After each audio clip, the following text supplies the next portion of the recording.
The soft hum of morning is broken by the shrill ring of my phone. My heart skips a beat when I see the name Veronica on the screen. Veronica? My mother. My stepmother, to be exact. I immediately tense up, an unsettling feeling settling in my chest. Lila? Her voice is coated in an almost syrupy sweetness that I've learned to despise. I have some great news, she announces, the words ringing in my ears. We're throwing a special celebration for your grandfather's 91st birthday next weekend. Grandpa Richard? My voice shakes, disbelief taking over as I lower the phone slightly. Richard would love for you to be there, she adds, oblivious to my growing confusion. The mug in my hand slips and shatters on the floor, the dark coffee spreading across the tiles, mingling with my thoughts like a mess of unanswered questions. Grandpa Richard. I haven't seen him in almost 5 years. Well, that's why this is so special, Veronica continues, her voice now measured and cool. He specifically asked for you.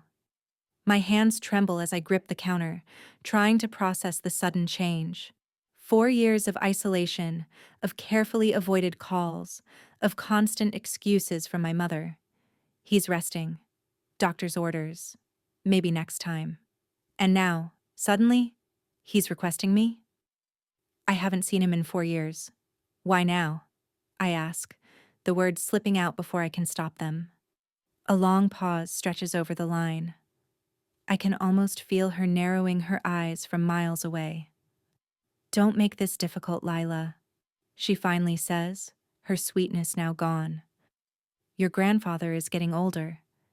This could be your last chance. I feel the weight of those words. Last chance? The last Christmas card I sent came back unopened, marked with my mother's handwriting, not accepting visitors. The presents I'd sent returned, no acknowledgement. Grandpa had always promised to leave me his house in the mountains, but for years, I've been kept in the dark. Fine, I'll think about it, I say, trying to hide the tremor in my voice. There's no time to think, she snaps. Your sister has already arranged everything. We need your flight details by tomorrow. Lily. Of course, my perfect sister.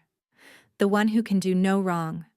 The one who still lives only a few miles from our parents' house, while I've been shut out, left to drift in another life. I need to check with Andrew about work, I murmur, turning to my husband who's been silently watching. I'll call you back. I hang up, my hands cold, my heart heavy with doubt. Andrew's face is filled with concern as he steps over to me. What's going on? Apparently, Grandpa Richard wants to see me for his birthday next weekend, I tell him, trying to steady myself. His eyes narrow. He's heard enough of my family's manipulations to recognize when something is off. Why now, after all this time? He asks, his gaze searching mine. I don't know, I reply, my voice firming with resolve. But I'm going to find out. Later that night, after booking our flights and arranging time off, Andrew and I sit together on the balcony of our apartment in Portland. The city lights flicker in the distance, a sea of uncertainty before me. You know what this might mean, don't you? Andrew says softly, his voice carrying the weight of unspoken truths. Going back there, reopening all those old wounds. I nod, gazing out at the horizon as the sky shifts from amber to deep violet. They'll make me feel like an outsider while Lily handles everything. She's always had that control over them. Andrew takes my hand, his thumb tracing circles on my palm. You don't have to go. I'll be right here with you. I feel the truth in his words, but something deep inside me is pushing me forward. But he's the only one who ever truly cared about me, I whisper, my voice cracking slightly. If there's even a chance to see him again, we go together, Andrew says firmly. Or not at all. I won't let them isolate you again. The knot in my chest loosens a little and I lean into him, feeling that, whatever happens, I won't face it alone. But still, I know there's something deeply wrong with all of this. The following morning, we drive up into the mountains of Cedar Ridge, winding our way through dense pines and rolling hills. As we near Grandpa's house, memories of our childhood visits flood back. But when we finally reach the old turnoff, I hardly recognize the place. What was once Grandpa Richard's modest cottage is now a sprawling modern mansion. Dark, angular glass and steel jut out from the mountainside, swallowing up the landscape in cold, impersonal lines. "Are you sure this is the right address?" Andrew asks, voicing my own disbelief. "Unfortunately, yes," I reply, my stomach sinking further. Inside, the transformation is even more unsettling. Gone are the old, weathered leather chairs and hand-knitted quilts. In their place are minimalist, high-end furnishings, things that belong in a glossy magazine, not a family home. My grandfather's workshop, the one where he taught me to develop my first photograph, is now a sleek, modern home theater. His tools, the ones that had shaped my childhood, are nowhere to be seen. "Where did they go?" I whisper, running my hand along the pristine, empty walls. "Maybe they're in storage," Andrew suggests, but I know better. Grandpa never threw anything away. It's just not like him. My gaze drifts across the room, landing on a large family portrait hanging above the fireplace. It's a classic shot, with my parents, Lily and her husband, a few distant cousins I barely know. Everyone except me. My absence isn't an oversight. It's deliberate. Why am I not in the picture? I mutter to myself, my heart thudding in my chest. Before I can gather my thoughts, the sound of voices filters in from the back patio. We follow the sound, and soon the living room is crowded with people I don't recognize. Strangers, all murmuring among themselves. Lily is at the center, clipboard in hand, orchestrating everything with ease. "Lila," she calls, spotting me across the room. She crosses the floor toward me, her smile stretched thin. "You made it." "I said I would," I reply, trying not to sound as uncomfortable as I feel. "We weren't sure if you'd show up," she adds, her voice tinged with something I can't quite place. I shift uncomfortably, still holding my bag. "No one has offered to show us to a room. No one has asked if we need anything. It's as if I'm not supposed to be here at all." Veronica, my mother, emerges from the kitchen, a glass of champagne in hand. "Lila, come meet everyone," she says, a false sweetness in her voice. "This is our daughter from Portland." One of the women in the group looks at me with polite curiosity. "How nice to meet you. I didn't realize Richard had another daughter." The sting of those words cuts deeper than I expected. For years, I've been erased. As the evening wears on, I notice odd things. Strangers talking in hushed tones, sudden silences when I enter the room. I overhear two men near the bar talking in whispers, but they stop abruptly when they see me approach. "What situation?" I overhear one of them say, his words hanging in the air like a dark cloud. Before I can ask more, Blake, Lily's husband, steps into my path, blocking my way down the hallway toward Grandpa's room. "Looking for something?" he asks, his tone friendly but his posture rigid. "I'm just getting my bearings," I reply, trying to maneuver around him. Later, when the crowd thins slightly, I try again, making my way down the hallway toward Grandpa Richard's bedroom. The door is locked, a stark contrast to every other visit I had. "Family only," my mother says, appearing out of nowhere. "He's resting." "I am family," I protest, my voice trembling with frustration. She smiles, tight and controlled. "Of course you are, but he needs his rest." She guides me back toward the living room, but I duck into what used to be Grandpa's library. The shelves, once lined with his collection of photography books, are now bare, replaced by random knickknacks that have no meaning. And that's when I spot it. A small, dusty frame hidden behind a vase. My breath catches as I pull it out. It's a picture of me at 16, standing next to Grandpa Richard in his dark room, both of us holding cameras and grinning. The inscription reads, "To Lila, the only one who sees the world the way I do." Tears threaten to spill over as I clutch the photo to my chest, my mind racing with questions. Why have they kept me away for so long? What are they hiding? But it's not until I push forward, forcing my way through the crowd toward the supposed birthday toast, that I finally see the man in the wheelchair. My heart races as I catch a glimpse of his frail form, but something about his eyes doesn't seem right. I turn to Andrew, my voice barely above a whisper. "That's not Grandpa." "I know," he says, his voice tight. "Get your bag, we're leaving. Now." The room spins as I follow him out, the truth crashing down on me. As we drive away from the mansion, my mind races with a dozen questions, none of which I can answer. Andrew drives in silence, his knuckles white on the wheel as I try to piece together the night's events. The man in the wheelchair? He wasn't Grandpa Richard. The look in his eyes, the mechanical sweep of his gaze, everything about him screamed wrong. But if that wasn't Grandpa, then where was he? The night air feels cold and sharp as we return to our hotel room. I pace the floor, the soft hum of the city below doing little to calm the storm inside me. Andrew sits at the small desk, scrolling through his phone with a sense of urgency. After a few moments, he turns to me, his face pale and serious. "I've been digging through Grandpa's financial records," he says, his voice low. "And there's something I didn't expect. We missed something important."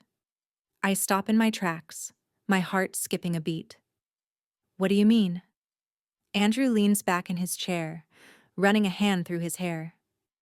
"There's a transfer of assets, multiple large deposits into an offshore account, all made after Grandpa's health started to decline, and the dates match up to when you were kept away from him."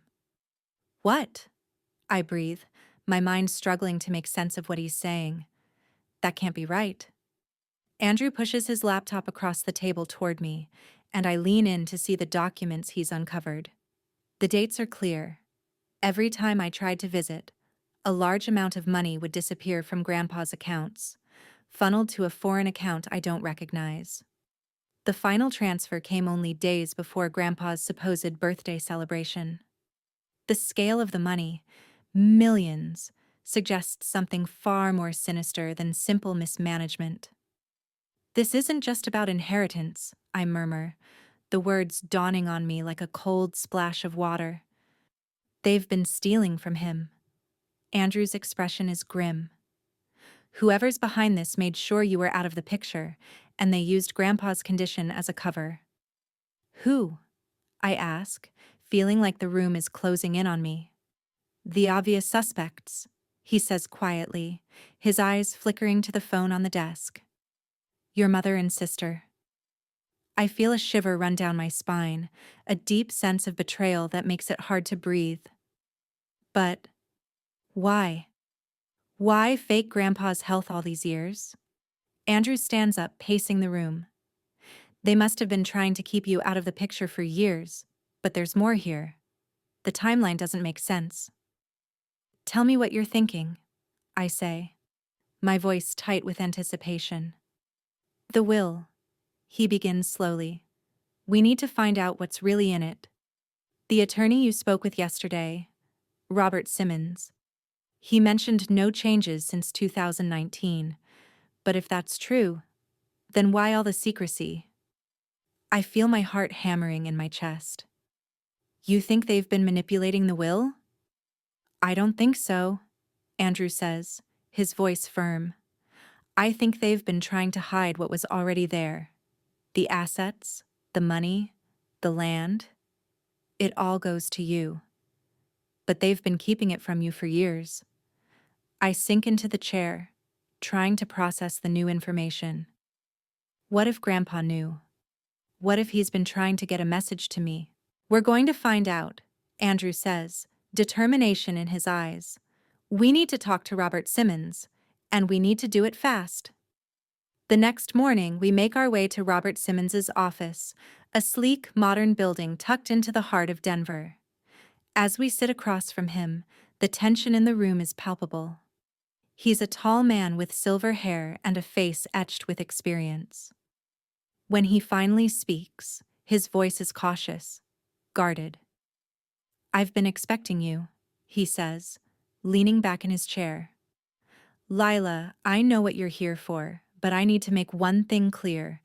What you're asking for, about your grandfather's assets, it's complicated." "I need to see the full will," I say, my voice unwavering. "There's something my family is hiding, and I need to know the truth." Simmons hesitates, glancing at his notes before meeting my gaze. "There was never a change made to the will. Not in the way you think. However, after Richard's passing, there were provisions put in place, ones I didn't fully understand until recently." "What provisions?" I ask, my voice tense. Simmons takes a deep breath. "Richard suspected something was wrong, Lila. He knew his health was declining and he feared for the safety of his estate. So, he made arrangements. There's a secret clause, one that only activates if he's declared missing, or presumed dead, for a certain period of time." I feel my stomach lurch. "What do you mean by missing?" Simmons hesitates again. "If someone were to attempt to take control of his estate before his death was officially recorded, the clause would protect the rightful heir. You." I lean forward, my pulse quickening. "So, Grandpa knew?" "He knew they were going to try and take everything from him." Simmons nods, his face grim. "Richard had been suspicious of your mother and sister for quite some time. He knew they were capable of it. He even went so far as to set up a trust to prevent them from making decisions in the event of his incapacitation." "Which they've ignored," I murmur, realization dawning. "They've been hiding it, Lila. For years they've manipulated the system, made it seem like Richard was still alive, still in control. And now that you're here, things are falling apart." I stand, my mind whirling with new information. "So, what happens now?" "We need to act quickly," Simmons says, standing as well. "There's a full investigation underway into your family's actions. The documents you've uncovered, the transfers, the fake identity. It's all part of a larger pattern of fraud." "I'm going to need more evidence," I say, already thinking ahead. "I'll need the proof to make this stick." "Leave that to me," Simmons says, "but we need to move fast. Your family won't stop until they've secured everything." As I leave the office with Andrew, I feel the weight of the situation settle on my shoulders. My family, my own flesh and blood, has been systematically erasing my grandfather's legacy. But they don't know that I'm not backing down. I'm going to take back what's mine, no matter what it costs. The mountain house is more than just property. It's the last piece of Grandpa Richard I have left, and I'll be damned if they steal it from me. But as we drive back to the house, I can't shake the feeling that the truth is darker than even I realize. The more I uncover, the more I wonder, what else have they been hiding all these years? The following week feels like a fever dream as I wait for the pieces of the puzzle to fall into place. Andrew and I meet with Robert Simmons almost daily, combing through legal documents, assets, and bank records. Every shred of evidence we uncover only reinforces the chilling truth. My family has been living a lie, one built on deceit, manipulation, and theft. The more we dig, the more we realize how deeply my family's corruption runs. The shell company they've created to launder Grandpa Richard's money, the fake identities they've crafted to shield themselves from scrutiny, it's all part of a larger scheme to erase Richard's existence and claim his wealth as their own. And somewhere in the background, my mother, Veronica, is pulling the strings. But just when I think we have it all figured out, something even more shocking comes to light. One late afternoon, Andrew and I are in the study, the room filled with scattered papers and legal files.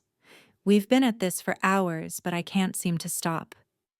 There's a gnawing urgency in me now, an unrelenting need to know the full extent of what's been done to my grandfather, to his legacy, and to me. As I flip through an old journal of Grandpa's that we uncovered hidden among his personal effects, a name jumps out at me. It's written in the margins of a page, barely legible, as if Grandpa had jotted it down in a moment of desperation. Alistair Drake. Who the hell is Alistair Drake? I whisper aloud, the name feeling oddly familiar. Andrew looks over, his brow furrowed.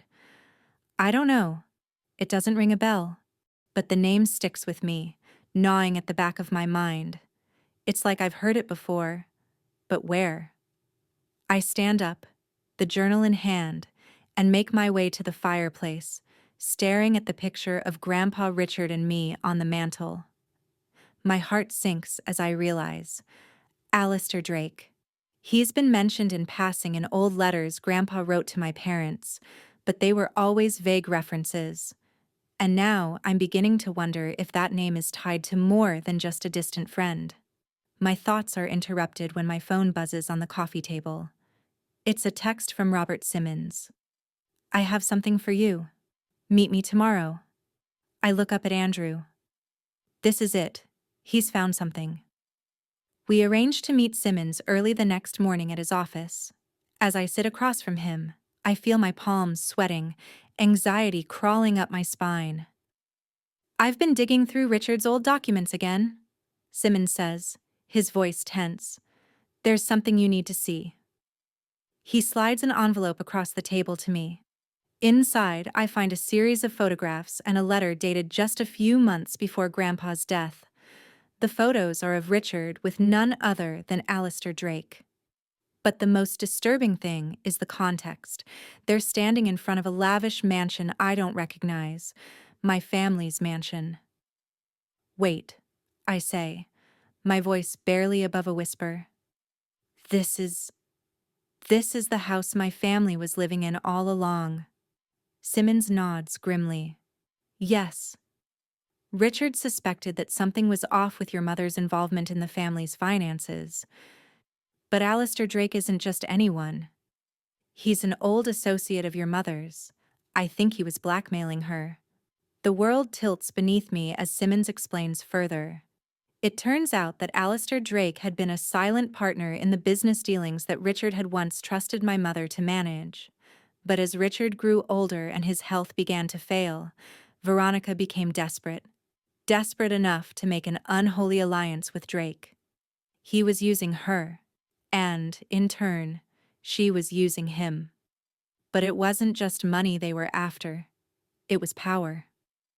Your mother, Lila, Simmons continues, his voice low, had plans to sell the mountain house and everything in it.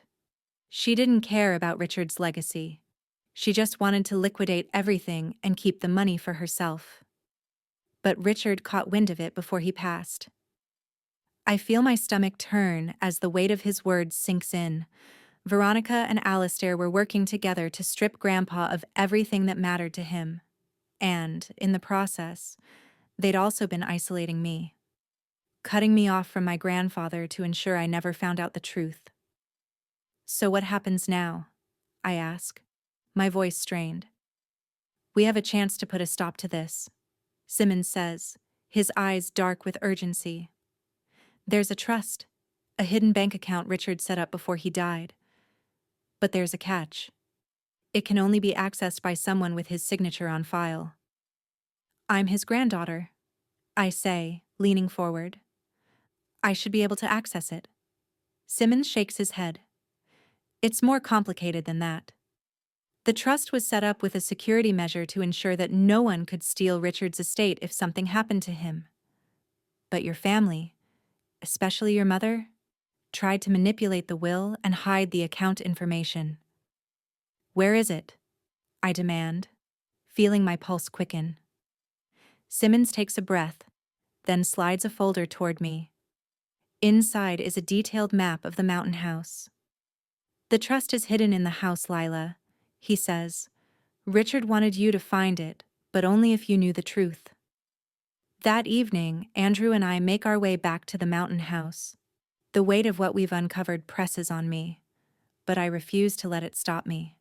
The truth is out there, and I'm determined to find it. As we drive up the winding road toward the house, something feels different. The mansion looms in the distance, its cold, modern exterior still jarring against the natural landscape. But tonight, I'm not here to admire it. Tonight, I'm here to take back what's mine.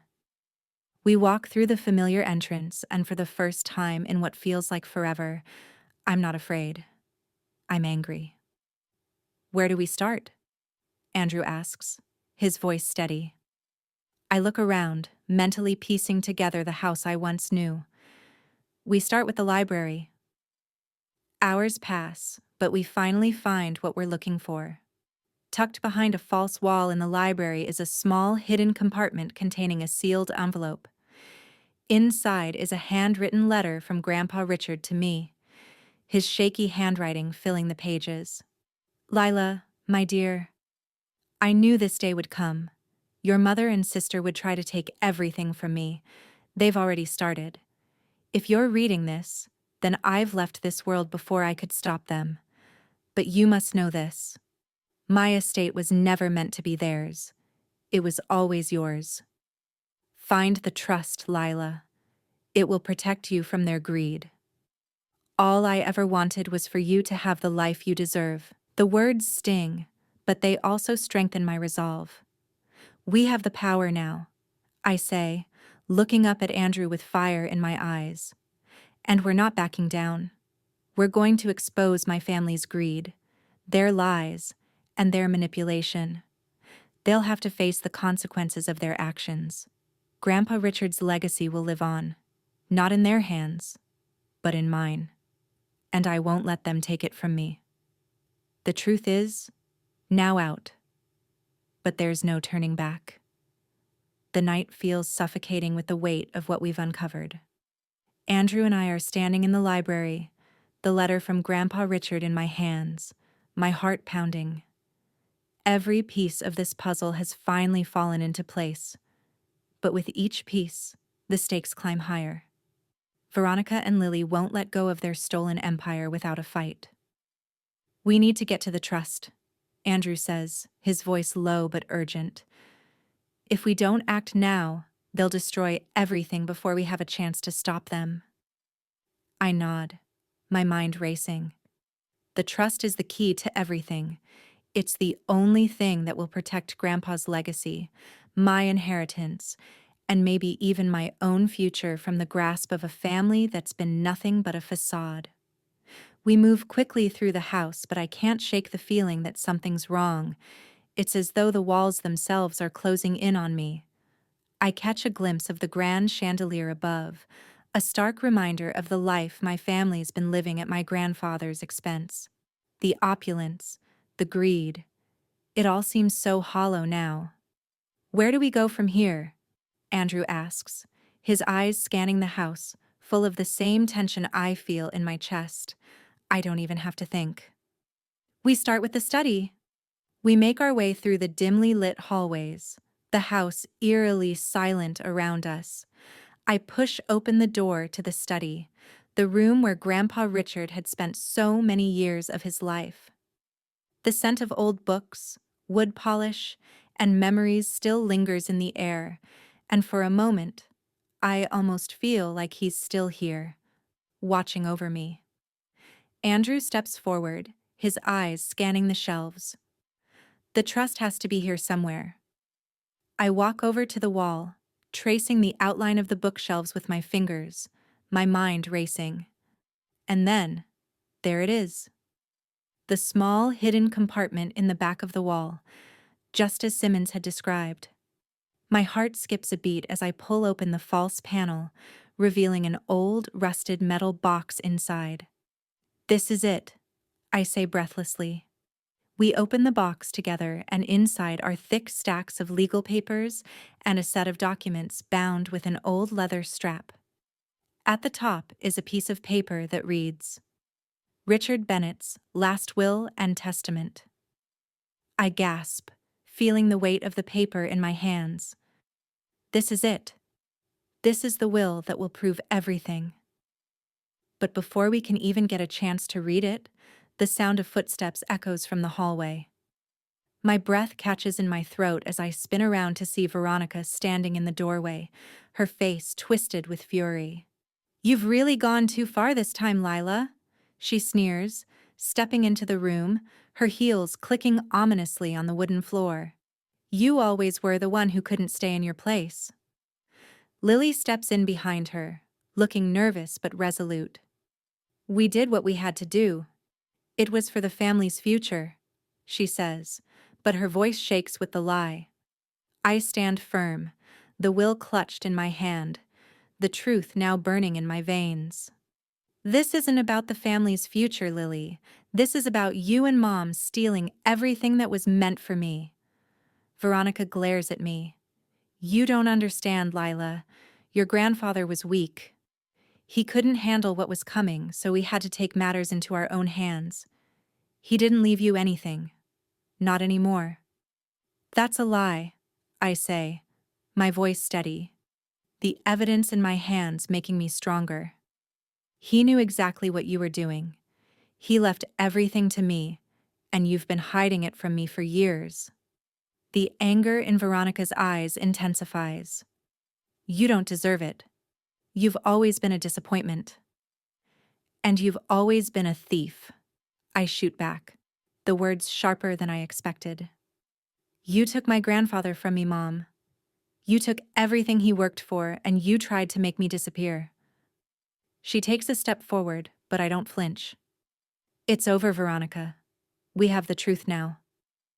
The sound of sirens wailing in the distance is faint at first, but as they grow louder, I realize that Andrew must have contacted the police. Veronica's face pales, her bravado cracking for the first time. You think you can take everything from me? She hisses. You're nothing without us. Before she can respond, Officer Martinez steps into the room, flanked by two other officers. She looks at me, then at Veronica and Lily. Her expression is unreadable, but the weight of her presence fills the room. Ms. Bennett, I'm placing you under arrest for embezzlement, fraud, and conspiracy to defraud a deceased person's estate. Officer Martinez announces, you and your family will be held accountable for your actions. Veronica's face contorts with rage, but she knows there's nothing she can do. The truth has caught up with her. As the officers handcuff Veronica and Lily, I feel a strange sense of relief wash over me. For years, I've wondered if I would ever have a chance to reclaim what was taken from me. And now, finally, I can. Later, after the police have taken Veronica and Lily away, Andrew and I stand on the balcony overlooking the mountains, the sun sinking behind the peaks. The air is crisp, filled with the promise of a new beginning. The mountain house is mine now, and with it comes the responsibility to honor Grandpa Richard's legacy. I open the envelope containing the trust documents, my heart pounding as I begin to read. To my beloved granddaughter, Lila Bennett, I leave all that I have. This house, this land, and all my belongings are yours, as you have always been the one who saw the world the way I did. May you cherish these gifts, and may they lead you to a life of your own making. Never let anyone take away your voice, your power, or your legacy. Tears blur my vision as I finish reading. Grandpa Richard had always believed in me, even when my family didn't. And now, with the trust in my hands, I can build the life I deserve, one that's free from the lies and manipulation of my family. Are you ready? Andrew asks softly, his arm around my shoulders. I smile, a feeling of peace finally settling in my heart. I'm ready. Thanks so much for watching till the end. If this story resonated with you, Please like and subscribe to my channel. I truly appreciate your support. Thanks again, and see you in the next story.